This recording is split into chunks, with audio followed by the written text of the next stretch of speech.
सलामकुम जी। बहुत शुक्रिया आप सबने हमें ज्वाइन किया। सकलैन मुश्ताक पाकिस्तान के हेड कोच हमारे साथ मौजूद हैं और कल पाकिस्तान और ऑस्ट्रेलिया के दरमियान पहला टी20 मैच, इनफैक्ट वाहिद टी20 मैच खेला जाने वाला है। तो इस पे भी सकलैन बात करेंगे और जिस तरह ओडीआई सीरीज में पाकिस्तान की परफॉर्मेंस रही। पहला सवाल मैं सकलैन मुश्ताक से करूंगा, उसके बाद फिर हम सवाल का सिलसिला शुरू करेंगे। सकी भाई, जिस तरीके से पाकिस्तान ने ओडीआई सीरीज में कमबैक किया और एक हिस्टोरिक परफॉर्मेंस रही है पाकिस्तान की सेकंड मैच में, खासतौर पे एक इतना बड़ा टोटल चेस करना जो कि पाकिस्तान ने अपनी हिस्ट्री में नहीं किया था इससे पहले। क्या एज ए कोच आपकी रिएक्शन है इस परफॉर्मेंस पे? ऑफ कोर्स क्योंकि पाकिस्तान के लिए ओडीआई क्रिकेट में बड़ा इंपॉर्टेंट था कि ये पॉइंट्स भी हासिल करें इस पूरे सीरीज में, क्या कहेंगे? बिस्मिल्लाहिर्रहमानिर्रहीम। बहुत शुक्रिया आप सब लोगों का और अस्सलाम वालेकुम जो सारे ऑन एयर हैं हमारे साथ। ऑब्वियसली जैसे आपने सवाल में कहा, ये हिस्टोरिकल एक वनडे सीरीज थी। पाकिस्तान ने एक तारीख रकम की है और जिस अंदाज से पाकिस्तान के खिलाड़ियों ने खेला है, पाकिस्तान की जीत जो है वो अपने नाम लगाई है। मैं ये समझता हूँ, being a head coach, I am feeling so proud कि मैं इस यूनिट को जो है वो लीड कर रहा हूँ एज ए हेड कोच। जिस तरीके से जो वनडे सीरीज पैन आउट हुई, अगर इसको आप देखें, पहले वनडे मैच में जो ऑस्ट्रेलियंस अपनी पूरी स्ट्रेटेजी लेके आए और जिस तरह उन्होंने 300 प्लस का टोटल हमारे सामने रखा और जिस जिस अंदाज से वो पहला मैच जीते हैं, काफी वो हार्टनिंग था, यानी काफी दुख हुआ हम सबको।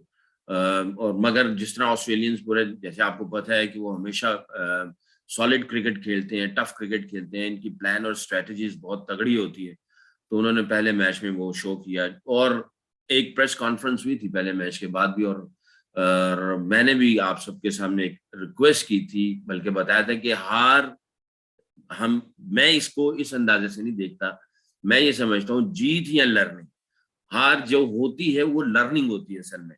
तो सब लड़कों ने वहां पे और सब स्पोर्ट स्टाफ ने जितनी भी जो लर्निंग थी उन सबको इकट्ठा किया और उसके ऊपर हमने एक स्ट्रेटेजी बनाई कि किस तरीके से हमने दूसरे वनडे मैच में किस माइंडसेट के साथ जाना है, क्या स्ट्रेटेजी होगी और उनका जो विनिंग फॉर्मूला है उसको कैसे तोड़ना है और अपने विनिंग फॉर्मूले को कैसे एग्जीक्यूट करना है। तो अल्हम्दुलिल्लाह अल्लाह के फजल से सब ने कलेक्टिवली सोचा, फिक्र की और प्लान स्ट्रेटेजी बनाई, जो लर्निंग हुई पहले मैच में। मगर जैसी दूसरा वनडे मैच शुरू हुआ और जिस तरीके से, जिस अंदाज से ऑस्ट्रेलिया ने क्रिकेट फिर दोबारा खेली, तकरीबन 350 का 349 का हदफ हमें दिया। तो जो हमारी बॉलिंग के एतबार से लर्निंग थी, उन्होंने फिर उसमें से जो है उसका कोई तोड़ निकालने की कोशिश की, बल्कि निकाला। और पूरा पलड़ा जो है उनकी बैटिंग लाइनअप का जो था वो पलड़ा भारी रहा। मगर बॉलर्स ने बॉलिंग बहुत अच्छी की, बट उनको हमने जो टारगेट रखा हुआ था उस टारगेट से वो थोड़ा बाहर निकल गए। यानी जैसे मैंने पहले कहा, ये ऑस्ट्रेलियन बड़ी तगड़ी तगड़ी क्रिकेट खेलते हैं। ये हमेशा बहुत सॉलिड प्लान लेके आते हैं और टेक्टिकली हो या मेंटली हो, वो टफ लोग हैं ये और टफ क्रिकेट खेलते हैं। तो एनीवे, जिस तरह पूरी टीम ने कैरेक्टर शो किया, खासतौर पर बैट्समैनों ने, बॉलर्स ने बॉलिंग अच्छी की, बट फिर भी वो 350 तक जो हदफ लेके गए। ऑस्ट्रेलियंस ने अपना जो बैटिंग की है पूरे बैटिंग यूनिट ने, और जिस तरीके से उन्होंने अटैकिंग माइंडसेट के साथ एग्रेसिव क्रिकेट खेली है, दाद देनी पड़ेगी उनको। बट हमारे बॉलर्स भी सेकंड वनडे में उनके ऊपर जो हमारे प्लान्स थे उसके ऊपर रहे, बट उसके बावजूद, क्योंकि पिच की कुछ कंडीशन भी अच्छी थी जो सूट कर रही थी बैटिंग को, तो 350 का उन्होंने रन्स जो है टारगेट हमें दिया। यहाँ पे जो मजे की बात यह है कि जो हमारे सारी टीम ने जो रिस्पॉन्ड दिया, यानी ये एक हिस्टोरिकल विन बनती। कभी पाकिस्तान ने इतना बड़ा चेज नहीं किया था हिस्ट्री में। ये सारी चीजें लड़कों ने इसको एम्ब्रेस किया और चैनल किया अपने आप को कि हमने ये एक हिस्ट्री क्रिएट करनी है। ड्रेसिंग रूम में सब लड़कों ने एक दूसरे की आई टू आई देख रहे थे, सारे बैट्समैन, इवन पूरा यूनिट, स्पोर्ट्स स्टाफ। एक ऐसी एक वाइब मुझे खुद फील हो रही थी कि हर बंदा जो है, इवन हमारा जो मैस्योर है या हमारा फिजियो है या ट्रेनर है या इवन हमारे जो मीडिया वाले लोग हैं, मैनेजर है, हम सब ड्रेसिंग रूम में बैठे हुए थे। और वहां पे जब सब ने एक दूसरे की तरफ देख रहे थे और जिस अंदाज से सबने ये अहद किया कि नहीं, ये हम हिस्ट्री क्रिएट करने जाएंगे, ये एक मौका है, एक अपॉर्चुनिटी है अल्लाह की ताला की तरफ से। और जिस तरह लड़कों ने रिस्पॉन्ड दिया, बाबर इमाम जिस तरह ऊपर टॉप से खेले, फिर उसके बाद नीचे जो है वो खुशदिल और इफ्तिखार ने जो फिनिश किया उस गेम को, हिस्ट्री क्रिएट की गई। और मैं ये समझता हूँ कि जब ऐसी सारी चीजें नजर आ रही होती तो आपको जाहिर है बहुत सारी अच्छी चीजें नजर आती हैं कि भी टीम एक जेल है, एक पॉजिटिविटी अंदर जो है ड्रेसिंग रूम में, और लड़कों के अंदर एक पॉजिटिव थॉट्स है, पॉजिटिव एनर्जी है, इनकी इमेजिनेशन क्लियर है, और इनका सेल्फ बिलीफ कलेक्टिवली मिलके जो है ऑपोजिशन के खिलाफ अपने प्लान्स को एग्जीक्यूट कर रहा है। बट फिर भी लर्निंग आपकी रहती है। दूसरे वनडे मैच के बाद जो हमें लर्निंग मिली जीतने के बाद, और जो जिस तरह हमने डोमिनेट किया, लड़कों ने तीसरे वनडे में जाके जो उसका रिस्पॉन्ड दिया है, वो बताया गया कि जो पाकिस्तानी जो टीम है, इन्होंने बताया पूरी पाकिस्तान को, पूरी दुनिया को, और खासतौर पे ऑस्ट्रेलियंस को कि भाई आपके जो प्लान्स, आपकी जो स्ट्रेटजी है, उसका हमने तोड़ किस तरह से निकाला। उन्होंने फिर तीसरे वनडे मैच में बिल्कुल ही कन्विंसिंगली जो मैच जीता है, और कन्विंसिंगली ऊपर से शाहीन ने जो जो जिसका पूरी दुनिया इंतजार करती है, उसके पहले ओवर का खाली शाहीन को नहीं पता होता, पूरी दुनिया को पता होता है कि ये पहले ओवर में कुछ ऐसा करेगा, ऐसा मोमेंटम देगा, ऐसा ब्रेक थ्रू देगा कि जो पूरी टीम को उठाएगी, वो ब्रेक थ्रू पूरी टीम को उठाएगा। तो उसने वैसा ही किया, और उसके बाद हमारे बॉलिंग यूनिट ने ऑस्ट्रेलियन के जितने भी प्लान्स थे, अल्लाह के फजल से उन सारे प्लान्स को जो है वो चित किया, और बहुत ही अच्छे विकेट के ऊपर उनको 211 रन पे ढेर किया। और उसके बाद जिस तरीके से इमाम और बाबर ने आके उस गेम को खत्म किया है, वो वनडे सीरीज जो जीती है, जो तारीख रकम की है पाकिस्तान खिलाड़ियों ने, और जो रिस्पॉन्ड दिया, मैं ये समझता हूँ कि ये इसमें बहुत सारी लर्निंग भी है, और इसमें बहुत सारे मैसेजेस भी हैं कि जब आप एक चीज को ठान ले, एक एक एक एक एक, एक यकजा हो जाए, और अपने प्लान्स को अच्छे तरीके से एग्जीक्यूट करें, और जिस अंदाज से ये क्रिकेट खेली पाकिस्तान खिलाड़ियों ने, मैं बहुत पुरुमीद हूँ कि अल्लाह ताला इनको बुरी नजर से बचाए। ये दुनिया की किसी भी टीम को किसी भी जगह पे जो है ये उनको चित कर सकते हैं, इनको हरा सकते हैं। And I am feeling so proud being a head coach of these boys. ये बहुत ही सीरियस लेते हैं पाकिस्तान का झंडा जब उठा के जाते हैं, या पाकिस्तान की वैल्यूज की जब बात कर रहे हैं। अल्हम्दुलिल्लाह, अल्लाह बुरी नजर से बचाए। ये दिल से करने की कोशिश करते हैं कि हमने पाकिस्तान की इज्जत को बढ़ाना है, पाकिस्तान के झंडे को बुलंद करना है। बहुत ही इंस्पिरेशनल मेरे लिए भी रहा इन लड़कों के रिस्पॉन्ड, और इन लड़कों के जो वर्क एथिक्स थे, और जिस तरह इन्होंने क्रिकेट खेली है ऑस्ट्रेलिया के खिलाफ। Thank you very much Saqlain भाई। अब सवाल का सिलसिला स्टार्ट करते हैं। सोहेल इमरान पहले सवाल करें प्लीज, उसके बाद शहबाज अली और फिर अब्बास रजा। अस्सलाम वालेकुम। सकलैन भाई, बड़ा शानदार सीजन रहा हमारा। अगर सीजन पिछला अब खत्म होने जा रहा है, कल आखिरी मैच हम इंटरनेशनल मैच खेलेंगे यहाँ पर। जब आवाज आ रही है, हेलो, आवाज आ रही है अब आपको? आवाज नहीं आ रही आपकी।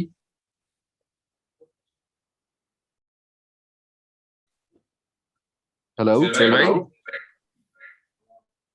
जी सवाल करें प्लीज।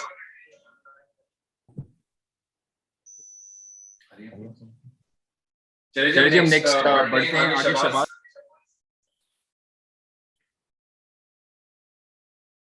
यहाँ पर उसका थोड़ा सा गैप आएगा, ले ऑफ आएगा, उसके बाद जुलाई में हमारा एक नॉन स्टॉप सीजन शुरू हो जाएगा। नीदरलैंड जाना है, अफगानिस्तान, एशिया कप, उसके साथ साथ श्रीलंका का टूर है, फिर इंग्लैंड ने यहाँ पर आना है, वर्ल्ड कप है। तो ये जो 2 महीने सवाल करें प्लीज, आपकी आवाज बीच में चली गई, दोबारा सवाल करें प्लीज। मैं सिर्फ मुख्तसर ये पूछना चाहूंगा, अगर जो 2 महीने का ले ऑफ आ रहा है, क्या प्लान किया है, किस तरह इनको थोड़े से वक्त के बाद आप इनको मसरूफ रखेंगे प्लेयर्स को, क्योंकि कल हमारा सीजन ऑफ हो जाएगा और उसके बाद 2 महीने के बाद हमारा नॉन स्टॉप सीजन शुरू हो जाएगा एक मरतबा फिर। जी थैंक यू सोहेल भाई, अस्सलाम वालेकुम। देखें, डेफिनेटली जब आगे आपको चीजें नजर आ रही हैं, आगे कमिटमेंट्स नजर आ रही हैं, आगे आपके जो टास्क हैं, गोल्स हैं, उनको अचीव करने के लिए हमें अभी से जाहिर है जो सपोर्ट स्टाफ है, हम सारा विल ऑल सिट टुगेदर, अपना सोचों को इकट्ठा करेंगे, और उनको आगे की प्लानिंग और स्ट्रेटजी जो है वो उसका लाएअमल बनाएंगे as soon as possible. I think probably 1 हफ्ते के बाद हम लोग फिर दोबारा बैठेंगे पूरा सपोर्ट स्टाफ, और आगे जो मूव फॉरवर्ड करना है, वेस्ट इंडीज है, फिर श्रीलंका है, फिर इसी तरह नेदरलैंड है, फिर इंग्लैंड ने आना, फिर वर्ल्ड कप है, तो उस सारी चीजों को हम थोरली थोड़ा सा देखेंगे कि भी किस तरह से हमने ये सारे जो टास्क हैं उनको अचीव करना है। तो उसकी लाएमल इंशाल्लाह 1 हफ्ते के बाद हम बैठेंगे और इसको थोड़ा सा नहीं बल्कि डिटेल में इसको वर्कआउट करेंगे, प्लान आउट करेंगे इंशाल्लाह। जी शहबाज, सवाल करें। अस्सलाम वालेकुम सुकैन भाई। सुकैन, पहले तो मुबारक हो आपको, जिससे आप लोगों ने कमबैक किया टेस्ट सीरीज हारने के बाद वनडे सीरीज में। मजमूई तौर पे 18 दिन की इंटरनेशनल क्रिकेट इस सीजन में अब तक हम होम ग्राउंड पे खेले हैं, तो आप इस जो 18 दिन की क्रिकेट है इसको किस तरह समराइज करते हैं?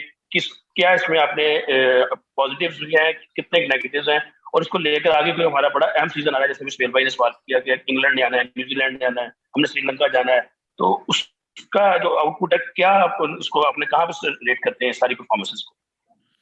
देखिए, मैं हमेशा 2 चीजों पे बिलीफ रखता हूँ और वो फिर दोबारा मेंशन करूंगा। एक तो होती है आपकी अचीवमेंट्स जो कि जीत की शक्ल में नजर आ रही होती हैं, दूसरी आपकी लर्निंग्स होती हैं जो कि या तो आपको जीत में से कुछ लर्निंग मिलती है या हार में से कुछ लर्निंग्स मिलती हैं। तो आई थिंक बहुत सारी अचीवमेंट्स, बहुत सारा पॉजिटिव्स नजर आए ये सारी इंटरनेशनल क्रिकेट में, और बहुत सारे लर्निंग्स भी हैं। उन लर्निंग्स की आगे स्ट्रेटजीज बनेंगी कि इन लर्निंग्स को किस तरीके से हमने आगे लेके जाना है। कुछ लर्निंग्स ऐसी होती हैं जो कि आप देयर एंड देन आप कर लेते हैं, चाहे वो हो सकता है टेक्निकली हो या मेंटली हो। कुछ लर्निंग्स टेक्निकली होती हैं जिनका थोड़ा सा आपको लॉन्ग टाइम डेवलपमेंट देखना पड़ता है, उसकी एक स्ट्रेटजीज बनेगी। तो टेक्निकल थोड़े से अगर कोई लर्निंग्स हैं हमारे पास जो कि है, उसके ऊपर हम लोग प्लान और स्ट्रेटजी बनाएंगे। जो शॉर्ट टर्म मेंटल है या टेक्टिकल है, उसको हम लोग उन लर्निंग्स के ऊपर काम करेंगे इंशाल्लाह बफजल खुदा। और बहुत सारी जो है, जैसे मैंने पहले कहा, बहुत सारा अच्छा पॉजिटिव्स और अचीवमेंट्स आपके सामने। अब्बास रजा, बिलाल अकील और फिर याकूब भाई। सकी भाई अस्सलाम वालेकुम। वालेकुम अस्सलाम। सकी भाई, आप स्पिन में बहुत बड़ा नाम है, इसमें कोई शक ही नहीं है, लेकिन थोड़ा सा हैरत होती है कि पाकिस्तानी स्पिनर जो है उनकी कारकर्दगी में उस तरह से निखार नहीं आया जिस तरह से तो की जा रही थी। और दूसरा, शादाब खान के स्टेटस के बारे में बता दीजिएगा, जो अवेलेबल है कि नहीं कल के पास। आज मेरी मीटिंग है स्पोर्ट्स स्टाफ के साथ, क्लिफी के साथ और विकी के साथ। काफी हद तक चीजें जो है वो सही डायरेक्शन में चल रही हैं। तो I think probably in 1 hour और 2 आवर मेरी उनके साथ मीटिंग है। तो मैं अभी बहुत अर्ली आपको कुछ मैसेज नहीं दे पाऊंगा, और कल का भी हमारे पास एक पूरा दिन है। बाकी जो बात आपने जो दूसरा सवाल किया वो मेरे ज़हन से निकल गया। दूसरा सवाल क्या था आपका? स्पिनर्स का? अच्छा, याद आ गया। रोजे की वजह से थोड़ा सा वो हाँ, स्पिनर्स का देखें। दुनिया जो है वो, जैसे अब इंग्लैंड में ऐसी पिचेस तैयार हो रही है जिसके अंदर जो है ना आर्टिफिशियल ग्रास लग रहा है, जो सिंथेटिक वाला होता है, ताकि उसमें टर्न और बाउंस हो। आप देखें जो रूट इंडिया में जाके भी रन्स कर रहा है या कहीं और जाके इंडियन प्लेयर्स भी, इंग्लिश प्लेयर भी रन्स कर रहे हैं। अच्छा, मैं ये एक्सक्यूजेस नहीं दे रहा कि स्पिनर्स हमारे अच्छे नहीं है या दूसरे अच्छा खेल रहे हैं, मैं कोई एक्सक्यूज नहीं दे रहा। क्रिकेट में ये जाहिर है हर बंदा अपने आप को जो है वो चीजों को ऐड कर रहा होता है, अपनी स्किल्स को ऐड कर रहा होता है। तो ये ऑस्ट्रेलियन भी जो खेलने के लिए आए, अगर आप देखें इनका, तो इन्होंने बहुत अच्छा टैकल किया हमारे स्पिनर्स को। विकेट भी कुछ थोड़ा सा टर्न उस तरह नहीं था जितना आपको इंडिया में टर्न मिलता है या इवन श्रीलंका में टर्न मिलता है। पाकिस्तान में उस तरह का टर्न नहीं था। बट आप इनकी टेक्निक देखें कि with the spin, against the spin ये बहुत अच्छा खेलते थे। अगर आप 15-20 साल पीछे चले जाएं तो इनको विद द स्पिन और अगेंस्ट द स्पिन खेलना नहीं आता था। तो इन्होंने 15-20 सालों में कम से कम इतना कुछ, शायद मैं ये फिगर बहुत ज्यादा बता रहा हूँ, हो सकता है 10-12 सालों में, तो इन्होंने स्पिनर्स को अच्छा खेलना शुरू कर दिया। और ये थोड़े ब्रेव भी हो गए हैं और ये कैलकुलेटिव रिस्क भी लेते हैं और बाज़ औक़ात काफी रिस्की शॉट्स भी मार देते हैं। अगर आप कोच की आंख से देखें तो ऑस्ट्रेलियन खेले अच्छा है। जैसे अगर आप ख्वाजा उस्मान ख्वाजा की बात कर लें या स्टीव स्मिथ की बात कर लें, ये अच्छा खेले स्पिनर्स को। और अभी वनडे में भी देखें इनके बैट्समैन जिस अंदाज से ट्रेवर्स हेड खेल रहे हैं, स्पिनर्स को अच्छा खेल रहे हैं। मैं ये नहीं कहूंगा कि मैं अपने स्पिनर्स को जो है वो एक्सक्यूजेस दे रहा हूँ कि हमारे स्पिनर्स को वो बहुत अच्छा खेले और मैं अपने वो उनकी फेवर में कोई बात कर रहा हूँ, ऐसी बात नहीं है।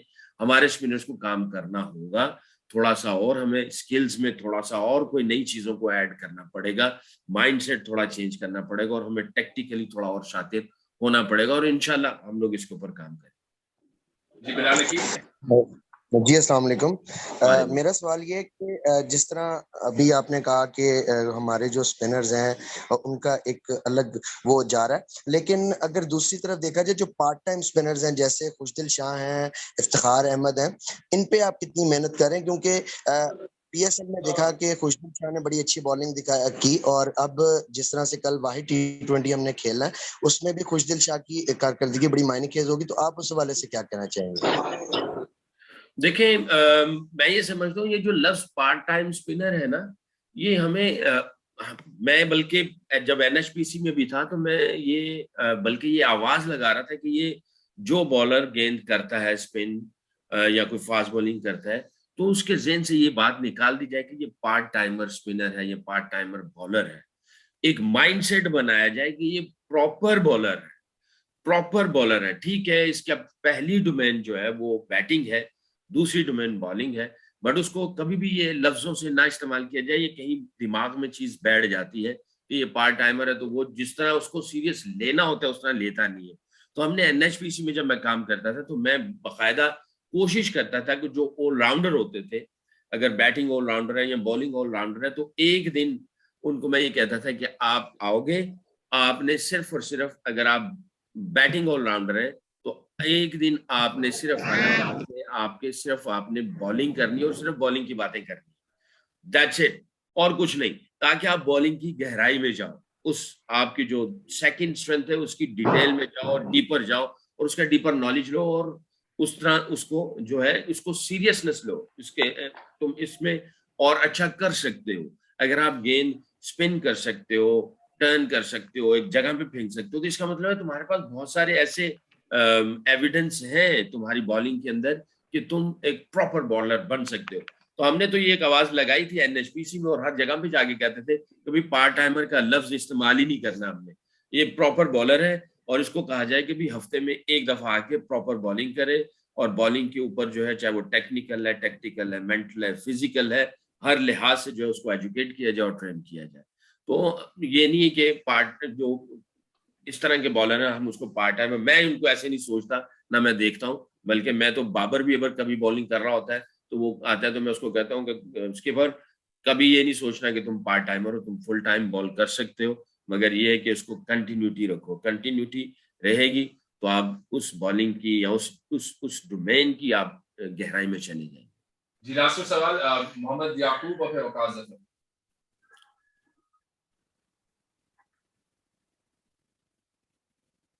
याकूब भाई सवाल करें।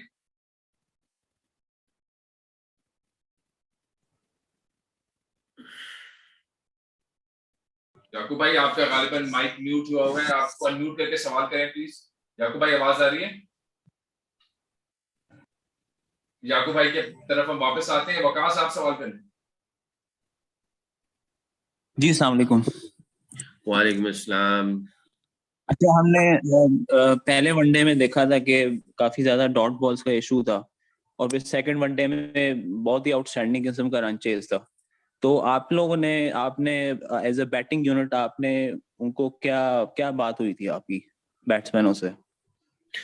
देखिए जो पहला मैच जो हमारे सामने हुआ उसको हमने थॉरली डिस्कस किया, सोचा उसके ऊपर, बल्कि ऑन द डे थोड़ी सी बात की गई, कुछ क्वेश्चंस रखे गए, लर्निंग क्वेश्चन रखे गए स्पोर्ट स्टाफ की तरफ से प्लेयर्स के सामने, पूरी टीम के सामने। फिर अगले दिन बात की गई और उन्हीं जो सवाल को हमने रखा उनको थोड़ा सा और हमने डिटेल में डिस्कस किया, उनको समझने की कोशिश की और उनमें से जो लर्निंग थी उसको एम्ब्रेस किया और उसमें से लाएमल बनाया कि अगले मैच में किस माइंडसेट से जाना और किस तरह की स्ट्रेटजी के साथ क्रिकेट खेलना।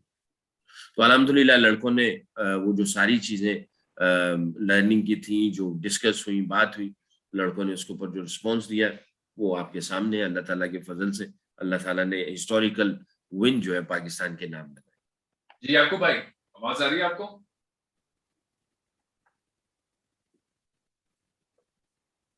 याकूब भाई आपको आवाज आ रही है? आई बिलीव सिर्फ हमारे पास इस वक्त कादिर और अबू बकर बच्चे, आपके सवाल हैं?